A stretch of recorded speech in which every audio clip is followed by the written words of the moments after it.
Yo, this is my first video this week that I'm doing of predicting the lineup or making the lineup that will be used, or if it will be used, it is the most appropriate lineup to get a win. But the thing is, we are facing Westham on Friday. It's the first, oh, the second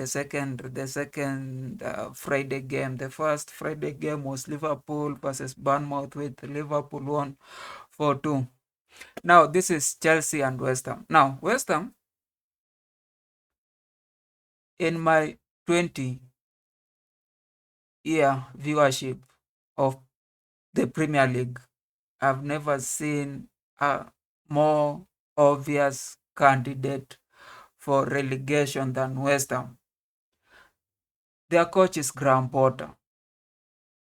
Their players, they're just everywhere. Paqueta, Bisaka, like there's no, that guy, RIP, from India, should be the one in the dressing room in West Ham telling them they don't have the energy, they don't have the ambition, they don't have the passion, they are the most obvious candidate for relegation, especially this season. And Chelsea have that habit of, whenever a team is going through it, a team is not getting the wins, a team is trying to get a point, we are always the Father Christmas. We are always too willing to give them. If Arsenal is going through trouble, we are always, take these 3 points. Let them help you. Man United is not getting a win. Take these 3 points. Make them help you. Brentford is going through something, is having 5 losses consecutively.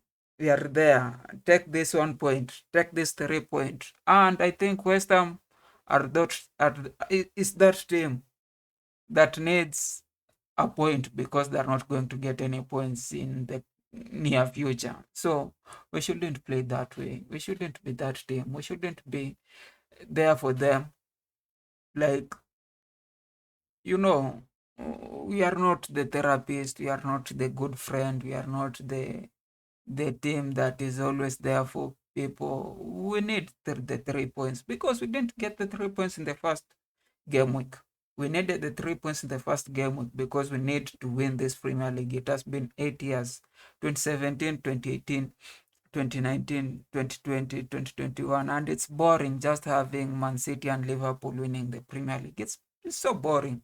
And we all know Arsenal will not win the Premier League, as much as we are just doubting them, trying to tell them that, you are on the right path. We all know they are not going to win the Premier League. So if they're not going to win the Premier League again, we'll have Liverpool. Because which team again? Man United are not there. If we don't have Liverpool, we have Man City. Uh, Newcastle, they're still struggling with keeping their players. Forest, they are returning where they belong, in mid-table. Spurs, they'll be around, but then things will be hard for them. So it's up to us. It's up to us to take this Premier League. It's up to us to rewind this thing. This thing is going so bad. This Premier League thing is going so bad. It's becoming very uninteresting. It has been uninteresting for quite a while. Even last season, we were not even concerned with the team that won the Premier League. Why? Because for quite some season, it has been that way. Now, it's important for Maresca to listen to me, to listen to this video, to listen to the lineup that I'm going to put it up, because it's very essential that we get these 3 points and we don't let West Ham or any team get the points that doesn't belong to them. So this is my lineup. Of course, Sanchez, the goalkeeper. We retain the first four that we have: Reece James, Achampong, Chaloba, Cucurella. I'm just reminded I've made a video about Fofana and his antics, and some people have tried to, some public relation PR. Oh, we were cleaning the Instagram. Man, fuck, they are cleaning the Instagram. If you are going for this thing, we don't need any player, any person, any fan, any technical person to just try and bring a certain energy that does not align with us getting the points, getting the win. As a player, you need to know that this is not basketball. This is not basketball where, yes, we are starting with 5 people, but then we can change after the first quarter. We bring another new 5 people, and then the rest, they'll get some energy, and then they will come back, and then we can play with the roster of 20 people in the same game. This doesn't work like that. This is 11 players in the field, and you only probably have 6 subs. Now if you are not among those 17, 18 people, it is not the mistake of the coach. It is not the mistake of the fans. It is not the mistake of, it's just that you are not aligning yourself to the tactics, to the performance, to everything. Because if you perform so well, us, I, and everybody will be able to see that the coach is not doing so well, leaving you out. Like if he subs Caicedo, we'll all be here wanting to know why. He'll have to explain whether it's in the post-match conference, pre-match conference. He'll have to explain why he left Caicedo. He'll have to explain why he left Pedro. He'll have to explain why he left. But right now, some candidate for Fana with the injuries, you know, it's not essential that he explains. And there are people here, which a lot of people are saying, no, don't leave Enzo. I mean, Enzo has not been performing so well in the last 2 games, and he's our guy. He's the vice captain. He has been playing so well, especially the last 2 seasons. But sometimes even Liverpool, they decided Gravenberch was like the best player last season, but then they decided to put him in the bench.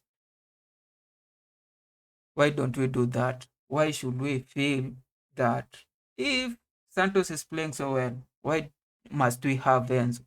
Why must we have Cole Palmer? Why must we have Caicedo if he's not playing so well? Why must we have Sanchez? Why must we have Resegens playing if he's not playing so well? We just have to put the people who are playing so well. And I think that's why we need this midfield, because these people are not going to hurt us. We don't need a lot of CDM defending. We need attacking. We need people to create chances to score. And that's why I've chosen Andrey Santos and Estevao as the attacking midfielder. And I've taken Palma to the far right wing because even in the previous game, he wasn't helping the team where he was playing. I know he has to play as attacking midfielder, but as an attacking midfielder, if you are losing a lot of chances, if you are making a lot of mistakes, and we have to get the ball through you. If we have to get the ball through you to get to the striker, to get to the wingers, and you are not doing the work that you are supposed to do, then it just means that we are ruining our attacking. We are ruining how we attack. We are ruining how we play. Now, if you get well, if you play so well, you come back. If you don't play so well, you might as well stay there and wait for the chances. That's how you play with PSG, and you are successful and you became like the man of the match. It is not a must that you play as an attacking midfielder if you are going to cause us problems. If you are going to be the conduit, if you are going to be the middleman, and you are a bad middleman, it just means our attacking is going to be, washy-washy. And that's why you need to play there. So that if you are not effective, we can still have 2 effective channels. We can still have a channel to Neto or a channel to Pedro. And then again, we'll have Pedro, because we cannot sub him, you might sub Gittens later on, but you don't have to start with Gittens. And then Pedro, you'll have to start with him. You don't have to start with Delap, but you might bring Delap at the end of the game. But then again, this is how I think this game must do. It's merit. It is merit. Like you play so well, you get to play. It is not about a name. And everybody right now understands the tactics. Even if you take me, you put, I'll not be a good footballer. I might ruin the things, but I'll understand what tactics Maresca needs, what tactics Maresca wants. Because if you have seen a lot of the games that Maresca has played throughout, it's not hard. It's not like you are an attacking midfielder. What are you doing? You are just waiting for those through passes from defenders, and you are trying to create short passes. It's not so hard for a professional footballer that you have to say like Andrey Santos has to play 7 games. If he doesn't perform again, you bring Enzo next game, or you sub him, you bring Enzo. It's simple as that. But I think for midfield, we need Caicedo, we need Estevao, we need Santos there. And I've told you the reason. Don't come to my comment section trying to ask, you didn't tell us why you had Estevao there. Estevao is a winger. Estevao can play as a wing, as an attacking midfielder, and as a left wing. But I just think, even as an attacking midfielder with Crystal Palace, he was playing somehow, somehow better than Cole Palmer in that game. Don't come to my inbox and start talking about, legacy, legacy, legacy. This is legacy. This is merit. This is merit. This is iconic. This is how we beat Westham. This is how we don't become a charity case to Westham. Yep.